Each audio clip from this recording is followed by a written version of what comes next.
Μια μπάλα. Δεν είναι μια οποιαδήποτε μπάλα, είναι μια μπάλα του μπάσκετ.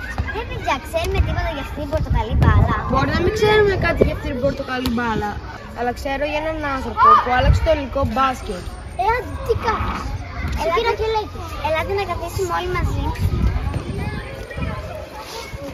Θα σας ταξιδέψουμε σε μια ιστορία γεμάτη πρωταθλήματα, γεμάτη κύπελα, γεμάτη χειροκροτήματα.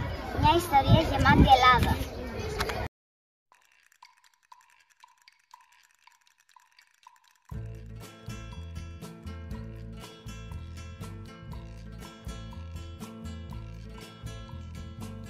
Λένε ότι οι άνθρωποι πατάνε στη γη, περπατάνε, στέκονται, βήμα-βήμα προχωρούν. Υπάρχει μια περίπτωση ενός ανθρώπου, ενός αθλητή, ενός προσώπου, που οι νόμοι της βαρύτητας δεν ισχύουν. Και είχε ένα απίστευτο ταλέντο να μένει στον αέρα όταν σηκωνόταν, δηλαδή να ρίξει καλάθι. Σηκωνόταν και οι αντίπαλοι του να τον αντιμετωπίσουν. Αυτός με ένα σπάσιμο της μέσης έμενε στον αέρα λίγο παραπάνω και έβαζε το καλάθι. Και οι άλλοι μέναν άγαλμα. Και αυτός είναι ο Νίκος Γκάλης. I'm Nick Gallus. I attend Seton Hall University and my major is physical education. Ο Νίκος Γκάλης γεννήθηκε στο Νιου Τζέρσι των Ηνωμένων Πολιτειών Αμερικής στις 23 Ιουλίου του 1957. Ήταν ένα παιδί που μεγάλωσε στη Νέα Υόρκη κάτω από δύσκολες συνθήκες στο Νιου Τζέρσι, το οποίο έχω επισκεφτεί εκεί, καθώς και τα γήπεδα που έμαθε να παίζει τα ανοιχτά μπάσκετ. Γιος μεταναστών με καταγωγή από τη Ρόδο και την Κωνσταντινούπολη. Ο πατέρας του, Γιώργος Γεωργαλής, ήταν τζαγκάρης και ερασιτέχνης πυγμάχος και ήθελε το παιδί του να ακολουθήσει ανάλογη αθλητική πορεία. Η ζωή όμως έχει άλλα σχέδια για τον μικρό Νίκο. Ο Νίκος δεν ήταν καλός στα μαθήματα και γρήγορα τον κέρδισε η καλοθοσφαίριση. Η πρώτη επαφή με το μπάσκετ ήταν σε ηλικία 10 ετών, αλλά η μόνιμη ενασχόληση ήρθε στο Λύκειο με τις εντυπωσιακές εμφανίσεις του να κινούν το ενδιαφέρον μεγάλων πανεπιστημίων όπως το North Carolina και το Florida State.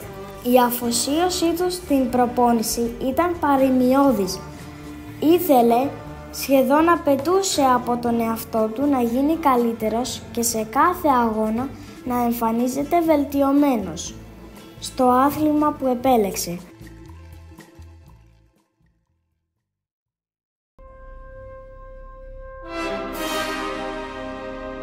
Κάποια στιγμή χτυπά στην καρδιά του έντονα η Ελλάδα.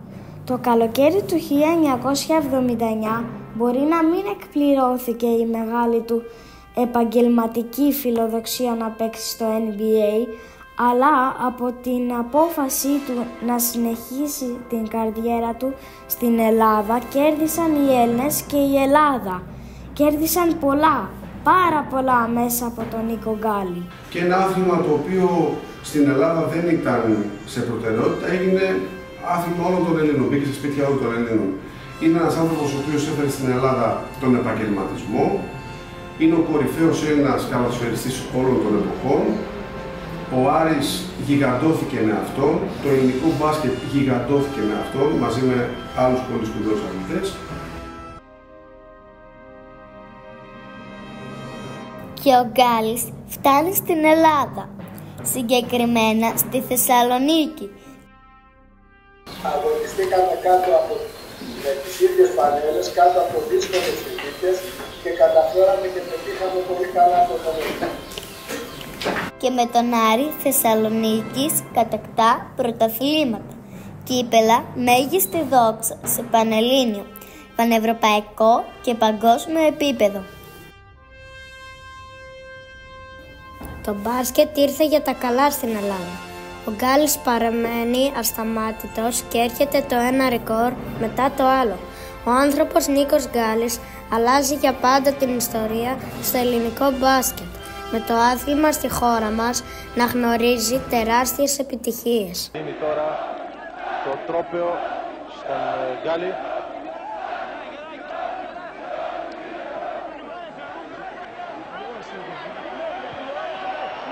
Αυτό είναι το τρόπαιο για τον καλύτερο μπασκετμπολίστα στην Ευρώπη το 1987, που ανακηρύχθηκε ο Νίκος Γκάλης στο δημοψήφισμα της μεγαλύτερης αθλητικής εφημερίδας Ευρώπης, της Γκατζέτα Τελεσκόπ. Ο κόσμος σηκώνει τον Γκάλη, αυτός επιδεικνύει το τρόπαιο.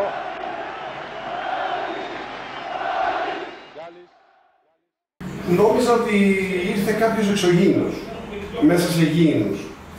Γιατί ο Νίκος ο Γκάλης έκανε πράγματα που δεν τα είχαμε συνηθίσει να τα βλέπουμε. Ήταν συγκλονιστικά ο τρόπος που σούταρε, ο τρόπος που προσποιούνταν, ο τρόπος που έβγαζε τον αντίπαλό του από το παιχνίδι, όχι έναν, όχι δύο, όχι τρεις, ούτε τέσσερις. Όλη την άλλη πεντάρα πολλές φορές τα έβαζε με όλους και ήταν αυτός ο οποίος κέρδιζε.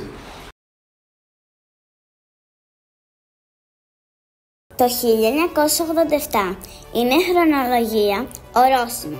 Στις 14 Ιουνίου, εθνική μας ομάδα έγραψε ιστορία, καθώς νίκησε στον τελικό την τότε Σοβιετική Ένωση με 103-101 στην παράταση και αναδείχθηκε πρωταθλήτρια Ευρώπης, κατακτώντας το χρυσό μετάλλιο στο Ευρωμπάσκετ της Αθήνας. Όλος ο κόσμος ξεχύθηκε από τα σπίτια, από τα γήπεδα, να κατεβεί στο Λευκό Πύργο να πάει να πανηγυρίσει. Εμένα τότε η γυναίκα μου ήταν έγκυος 7 μηνών στη δασκάλα της. Πώς να πάμε? Βγήκαμε και με ανέβασα στη Βέσπα, 7 μηνών έγκυος, με όλους τους κινδύνους που τότε δεν το υπολογίσα, και πήγαμε στο Λευκό Πύργο να πανηγυρίσουμε. Πράγμα που μετά το σκέφτηκα ήταν πολύ επικίνδυνο. Πρέπει να κρατήσω το παιχνίδι που έκανε με την Εθνική Ελλάδος το 1987 στον τελικό με την πολύ μεγάλη Σοβιετική Ένωση, όταν η μικρή Ελλαδίτσα των 9-10 εκατομμυρίων τα έβαλε με το γίγαντα τη Σοβιετική Ένωση.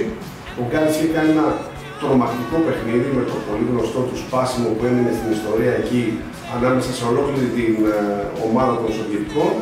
Ήταν ένα συγκλονιστικό μάτς, το οποίο θα μου μείνει για πάντα στο μυαλό, γιατί έβγαλε μια ολόκληρη χώρα στους δρόμους, γιατί τότε κατακτήσαμε παιδιά το πανευρωπαϊκό. Ήμασταν το 1987 για πρώτη φορά οι πρώτοι στην Ευρώπη.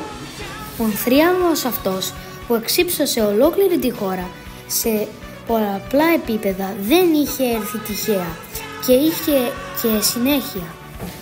Χωρίς τον Νίκο Γκάλη, η ιστορία όχι μόνο του μπάσκετ, αλλά ολόκληρη του ελληνικού αθλητισμού θα είχε γραφτεί αλλιώς. Ο Γκάλης σαν playmaker με την μπάλα. Στρίβει το καρμί του στον αέρα και 57-58.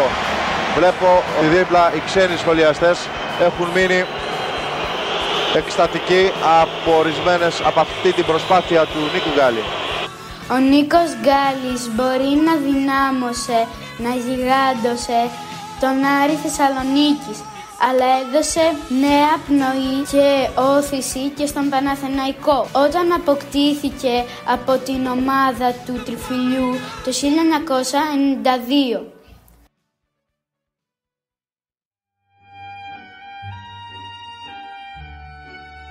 Ένα βροχερό απόγευμα στις 18 Οκτωβρίου του 1994, ο Νίκος Γκάλης αποχωρούσε από το κλειστό του Μέτς στο ημίχρονο του αγώνα Αμπελόκηπη Παναθηναϊκός και έτσι ο επτάμενος Νίκ, ο Νίκ, ο γκάνγκστερ του ελληνικού μπάσκετ, έλεγε αντίο στην ενεργό δράση.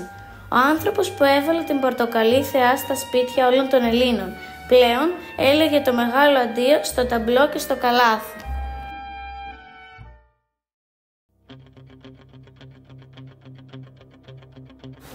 Η μεγαλύτερη μπασκετική τιμή για τον Νίκο Γκάλη έρχεται το βράδυ της 8 Σεπτεμβρίου του 2017 στο Springfield της Μασαχουσέτς.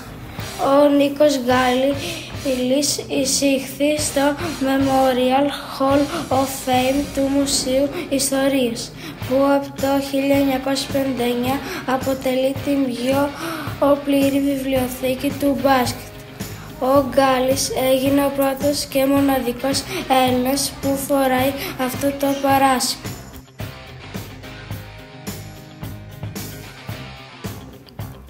έδωσα τα πάντα στο μπάσκετ, δήλωσε σε μια συνέντευξή του στα Νέα και στον δημοσιογράφο Βασίλη Σκουντή. Ό,τι είχα στο κορμί, στο μυαλό και στη ψυχή μου.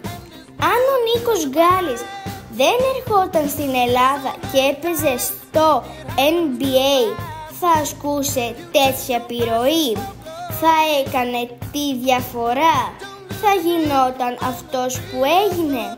Την απάντηση την έχει δώσει ο ίδιος. Όχι. Ο Νίκος Γκάλης είναι ένας ζωντανός θρύλος, ο ανίκητος ήρωάς μας. Γέμισε μετά οι αυλές, το σχολείο, σπίτια, πάρκα, όλοι μπάσκετες, γιατί όλοι ήθελαν να ασχοληθούν με τον μπάσκετ. Τότε έγινε γνωστό το μπάσκετ. Είναι ο δικός μας ΕΑΡ και εισήλθε στη ζωή μας για να την αλλάξει, να την επηρεάσει. Ναι, με πολλούς τρόπους.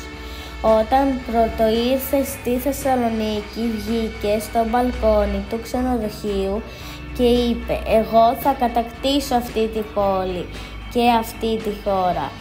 Το είπε και το έκανε. Όλοι και όλες επηρεάστηκαν από τον Νίκο Γκάλη. Αν η ζωή και η καριέρα του Νίκο Γκάλη ήταν ένα παραμύθι, θα ήταν δύσκολο να βρούμε τον τίτλο. Να βρούμε έναν τίτλο. Ίσως χρησιμοποιούσαμε κάποιες από τις δηλώσεις του ίδιου, που αποτελούν ως σήμερα γνωμικά ζωής. Είδα στα μάτια τους ότι θα τους νικούσαμε. Ή ναι, αυτή είναι η σημαντικότερη νίκη μας στην ιστορία μέχρι τον επόμενο αγώνα. Ως παίκτης δεν μιλούσε πολύ. Ήταν όμως σκληρός διαπραγματευτής. Μια μηχανή σκοραρίσματος στο γήπεδο.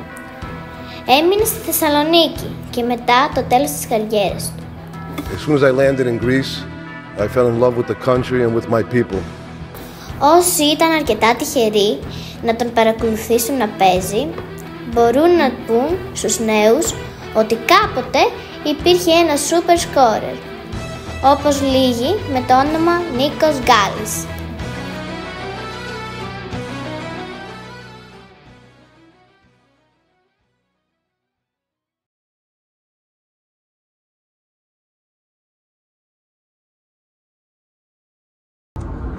Γεια σας παιδιά.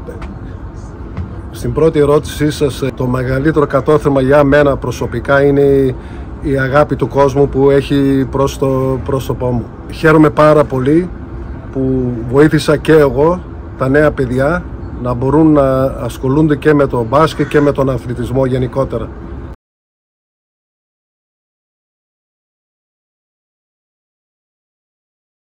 Όταν βλέπω μια μπάλα μπάσκετ, σκέφτομαι ότι έχει αλλάξει όλη τη ζωή μου. Εγώ προσωπικά δεν το βλέπω σαν ξένο σώμα, το βλέπω σαν ένα κομμάτι από το κορμί μου.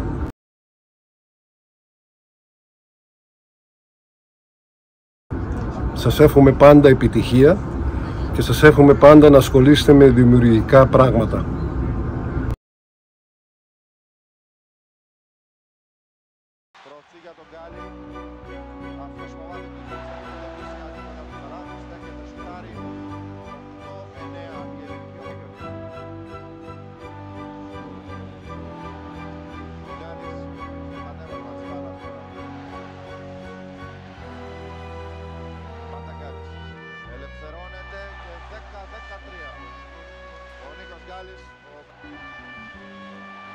Αυτός αργά προσποίηση το σουτ με ταμπλό και 13-19. Το ρεσιτάλ του Νίκου Γκάλη άρχισε.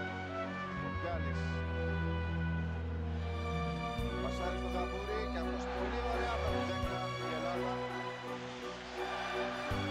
Ελλάς στις εξέδρες και ένα γήπεδο γεμάτο δαρανόλευκα, σημαίες, πανό.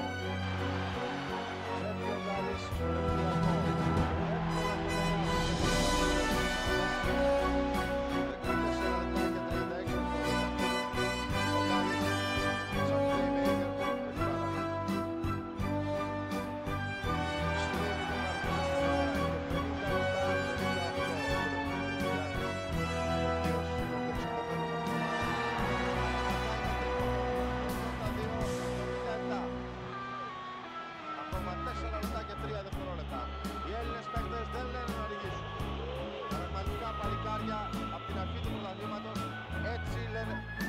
συμπεριφερθούν και μέχρι το τέλος. Φάουλ του Γκάλι. Δεν μετράει το καλάθι που είδατε. Το σκορ είναι 82-77. Είσαι εκτός καλάθιου αλλά και την πιάνει ο Γκάλης. Χριστοδούλου για τον Γκάλι κοντά στο καλάθι. 89-87. Ακόμα 58 δευτερόλεπτα. Ακόμα υπάρχουν ελπίδες. Γκάλης. Το πάσιμο. Αλλά είναι το Παπουλίκιο Τσατσέκο.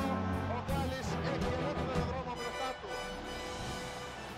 Είναι η ώρα του Γκάλι.